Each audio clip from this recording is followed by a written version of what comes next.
Welcome to the SDA Housing Podcast, brought to you by NDIS Property Australia.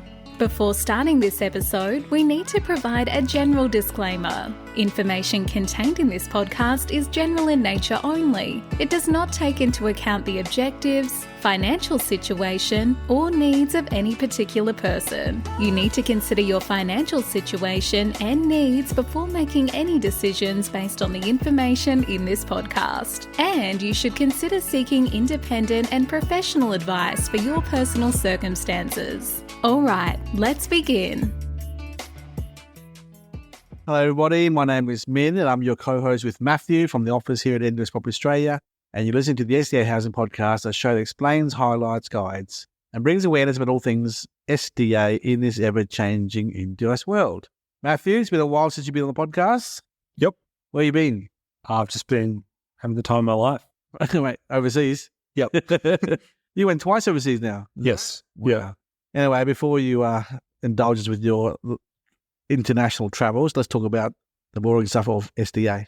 It's not that boring, is it? Matt, what is today's topic? So today's topic is doing SDA going too fast or going not fast enough, I suppose. So you mean topic should be called SDA, how fast or slow should you be going? Yep, correct. Yep. Why are we talking about this, Matt? I mean, over the years, we've had a number of clients who come to us, and some of them, most clients, 90% of clients go at, I suppose, an even pace, and they take their time, they do what needs to be done, they do their due diligence, and that goes towards, obviously, their own research in terms of making sure that the property suits them, that the whole investing in the NDIS suits them, and, that's a good situation. That's an ideal situation. But the 10% would be people who either take far too long to do research, or on the other hand, they are way too quick. They want to get it done now, straight away. They don't want to do due diligence. They don't want to learn about NDIS properties. They don't want to learn about the different cogs to the machine, I suppose. Yeah, so kind of just addressing those two groups and just things to be aware of, maybe a better approach to what they're trying to do, I suppose. Yeah. So, Matt, in the marketplace, I reckon a lot of the marketers, the agents, the advisors who are selling SDA property to their investors are trying to get a quick transaction, obviously, right? Yep. So that's in a hot market. Everyone's acting quickly. They're afraid of losing out on land parcels and losing time, because speed to market is the key for success in any strong market. But we ourselves, Matt, we're a little bit different in our own process, aren't we? Yeah, I mean, we tend to, I've said it all along, that we take definitely more of an educational focus, and the more that we can kind of move towards a client or an investor, learning more about what they actually want out of this, so they're not, if everyone is on the same page in terms of their knowledge, they're going to be in a much better situation in terms of making decisions around potentially moving forward with an investment property. And also, both parties can waste less time in essentially achieving what they want to achieve. Yeah. So let's use some examples, some real life case studies, Matthew. Yep. We won't mention any names or locations, but let's give our listeners some 2 or 3 different examples of real life client interactions we've had, and where we think it went right or wrong in that process of their decision making, I guess. Okay. So the first one was when you were away overseas about 4 weeks ago, Matt. I think you left away, you went overseas and the client had to be looked after. I spoke to the client. Can you give me a little bit of background on the topic of where he's at and what he was thinking? Yeah. So I spoke to a client, this is going back a few weeks, a month or something like that. And their situation was they wanted to move fairly fast leading up to the end of the financial year. They wanted to kind of have something in stone I could, based on the conversations we were having, I could tell that there was a lack of experience and there was a need to rush ahead based on this client, what they thought was important and what they thought was beneficial towards their investment. So they were kind of taking the perspective of a usual residential property. They were saying, oh, cool, It's got high yields. It works in the same way. It's a house. People live in the house. Okay, I want to buy something right now. Let's do it. I guess before you left overseas, Matt, I said to you, what's his budget? What's his reasons? And you said to me, 950-ish, maybe $1 million, but it's all cash. And you said to me that he wanted this particular area in Australia. And I said to you, why this area? And you said to me, yield. I was a little bit taken aback by that. So you're going to this 100% cash purchase, no debt, into this small town because of yield. And so, but he wanted to talk to someone first, a provider, while you're away, so which I entertained. So I went to the provider's office and we rang the client, and the provider said, no, that location is just, there's too much happening there and prefers it to be north, and he would not recommend purchasing this package that the client chose, not you, Matthew, the client chose. So we told him, no, don't do it, and he accepted it.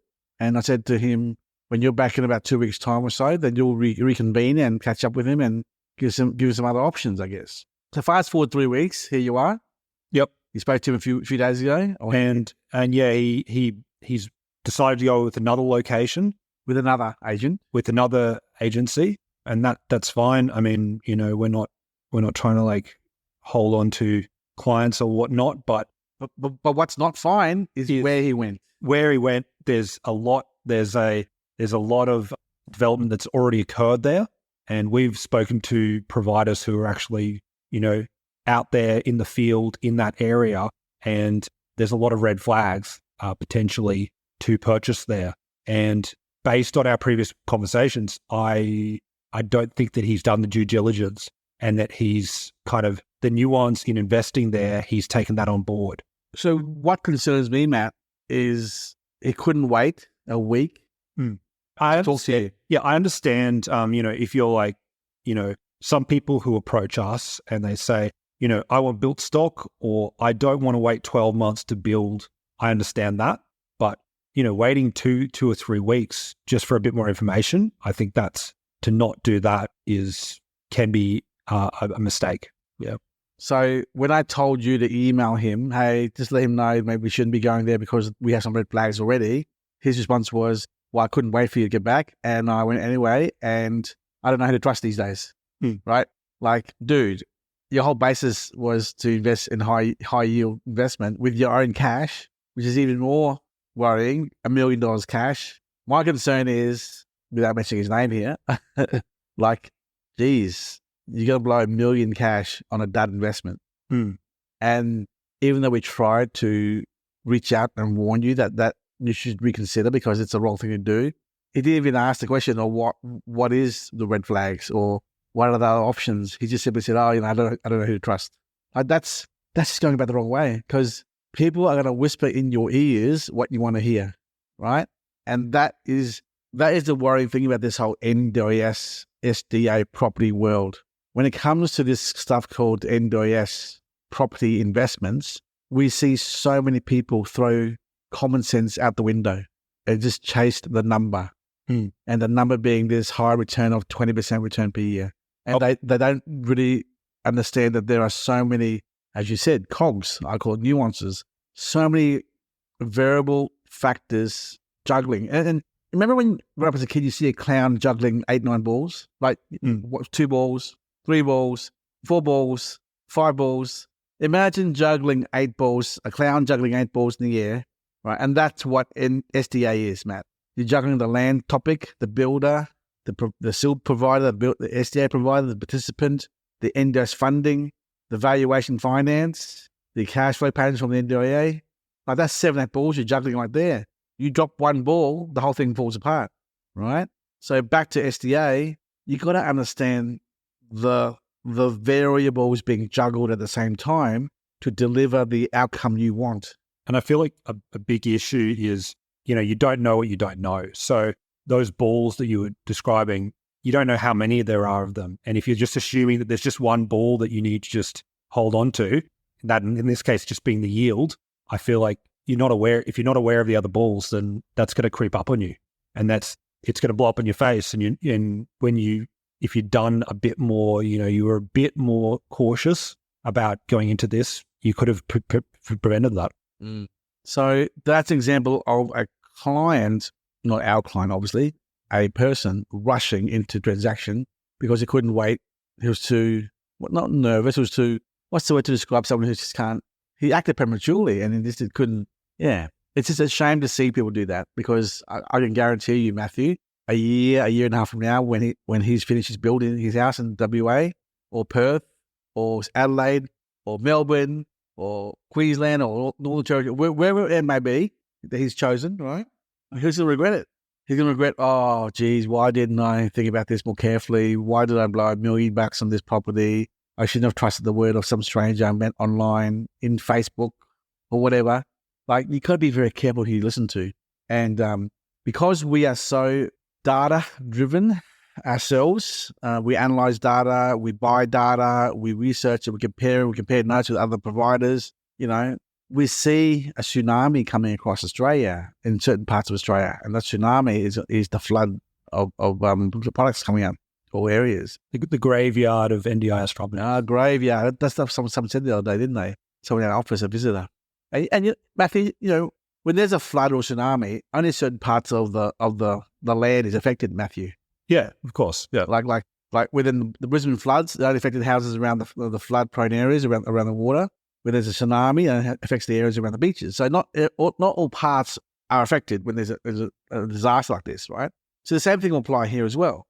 Only the lower priced areas will be affected by the tsunami of SDA stock out there. Yeah. So that's one extreme right there, Matthew. One extreme. The other extreme is? Just people taking too long.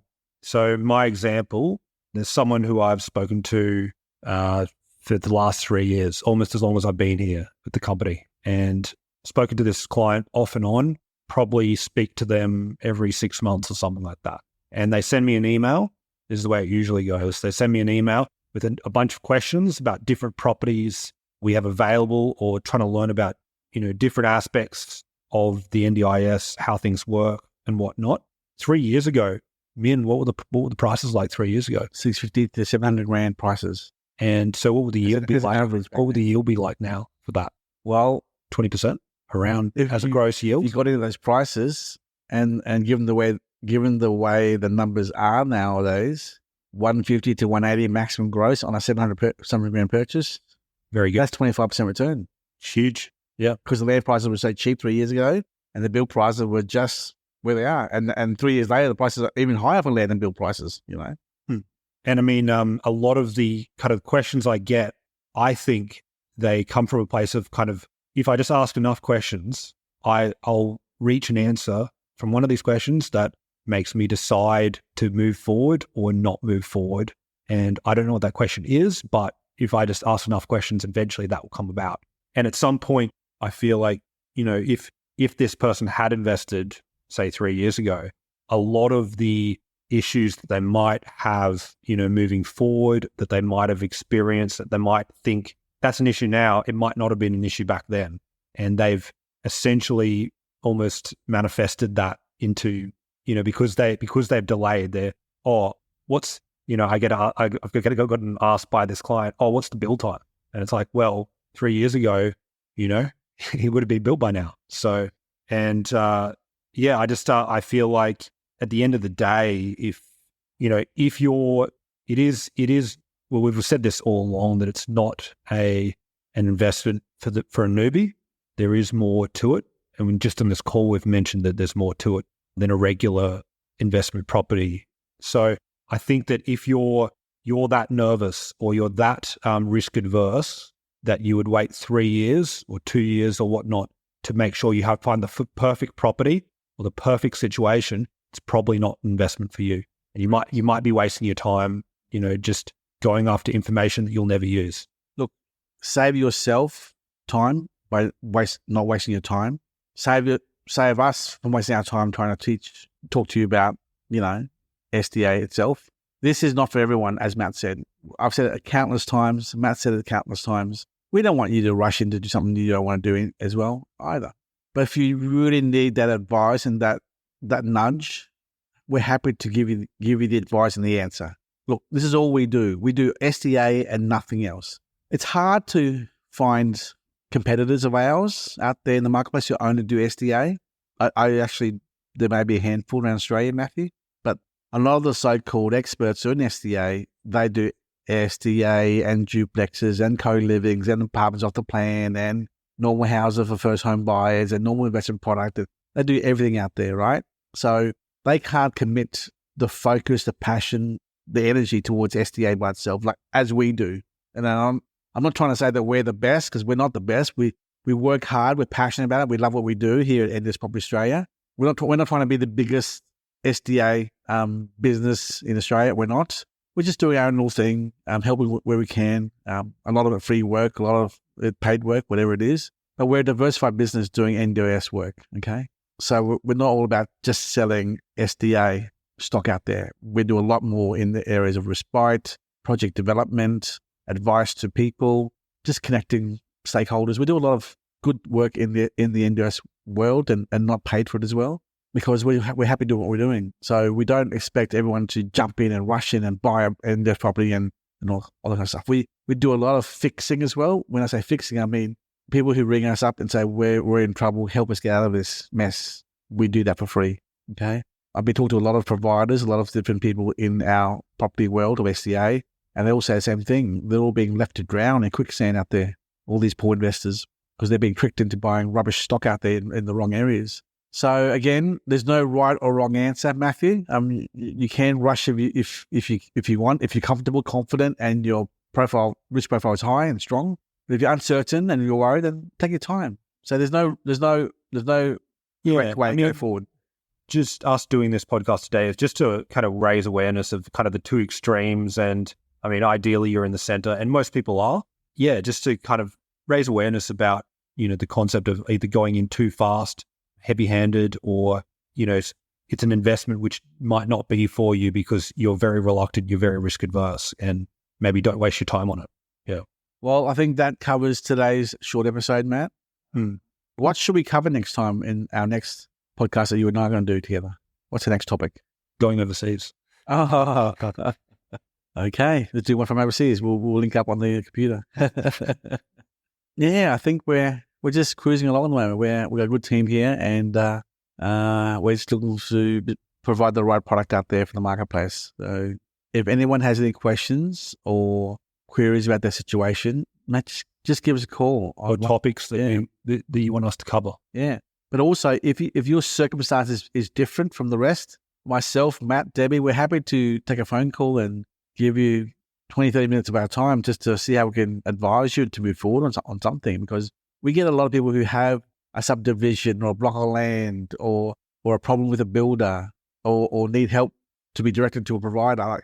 We get those inquiries all the time, and we try and do our best to answer all those questions. And look, we do it out of the goodness of our heart. We don't get anything out of it, but we just want to share the love and spread the good word of SDA to people out there, and be a sounding board to bounce ideas off as well, Matt. That's what's important for us at the moment. That's our goal. The reason why we do this podcast is to bring awareness to everyone out there who's listening. Share the love. Share this podcast to other people you know who think of benefit. Send in your inquiries. Email Matt or Debbie or myself in the office here. We're here to help. We're here to serve, and always will be finding ways to improve our service to you on this podcast, and also our delivery of service to the marketplace in the SDA world. Thanks, Matt. Bye-bye. Cool. We hope you enjoyed this episode. Please make sure you are subscribed and following us so you can keep in the loop with all of our upcoming episodes. We would really appreciate it if you could leave us a 5-star rating, a written review, and to share this podcast with those that could benefit. Until next time, catch you on the next episode.